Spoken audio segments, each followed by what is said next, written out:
tell y'all something. The best advice I could give to any person who has come and given their life to the Lord and is wanting to know more about Jesus, but also you need to know about the Father. You need to read the Old Testament. A lot of times you're going to go to church and they're not even going to even crack open the Old Testament except to cherry pick a verse here or a verse there. The greatest thing you could do for your walk is to read the Old Testament and read the New Testament. You need the complete work of Christ, because you will find Christ all throughout the Old Testament. You will see the works of the Father. You will know how he deals with sin, what his judgments look like, and how no joke the Father was. The Israelites so many times got to experience and see the hand of the Lord up close, right? And still, their sinful hearts will go against the Lord all throughout the Old Testament. And we are the same way. Right now, we are seeing the hand of the Lord on this land up close. And we're calling it everything else but that. We're calling it harp. We're calling it climate change. We're calling it cloud seeding. We're calling it that, the third, the other, and the fifth. No. What you are seeing in the land in regards to all these natural disasters is the hand of the Most High God, the maker of heaven and earth, your creator who created you in his image. And the problem is that America has turned its back on the Most High.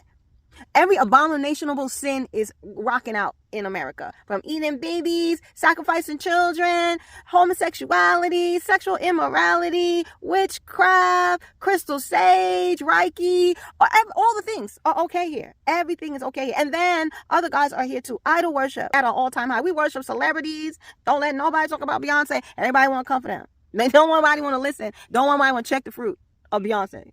And then when people tell you, you don't want to hear it. When people tell you that, hey, I've surrendered my life to the Lord and I see that the Lord revealed to me that the basis of organizations that I loved and held dear are steeped in Freemasonry and Luciferianism and synchronism. And on top of that, they never, ever mention the name of Jesus Christ. But we want to attribute the acts that we do within them to Jesus Christ, but we never mention Jesus' name ever or gets the glory. I'm telling y'all, if you want to come into an understanding of who God is, and ignore my face jumping because that is the enemy trying to make me look crazy. I don't care what.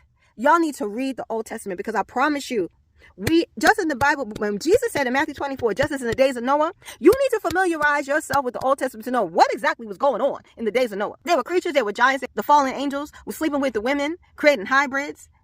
All these things. Everything in the movies that they tried to act like was just entertainment. No, it was to desensitize you, because all that stuff, most of that stuff is true. The iRobots, all the movies, y'all. Listen. If you want to really strengthen your relationship with the Lord, if you really want to know who he is, I promise you, read the Old Testament. Because you will come to understand that the Father is nothing to play with. And you will develop a fear of the Lord that will get you to act right. Get off the fence and stop being lukewarm. It's